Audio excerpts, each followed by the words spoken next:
প্রধান উপদেষ্টা ডক্টর মোহাম্মদ ইউনূসের কাছে ৪ সংস্কার কমিশন প্রতিবেদন জমা দেবে আজ।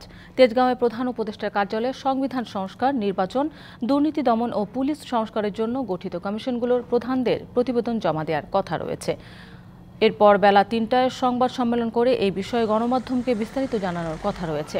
গত ৩রা অক্টোবর নির্বাচন ব্যবস্থা, বিচার বিভাগ, দুর্নীতি দমন কমিশন, পুলিশ ও জনপ্রশাসন সংস্কার কমিশন গঠন করে প্রজ্ঞাপন জারি করে অন্তর্বর্তী সরকার। পরে ৭ই অক্টোবর সংবিধান সংস্কার কমিশন গঠন করা হয়। এরপর দ্বিতীয় ধাপে গণমাধ্যম, স্বাস্থ্য, শ্রম, নারী বিষয়ক ও স্থানীয় সরকার ব্যবস্থা সংস্কার কমিশন গঠন করে সরকার।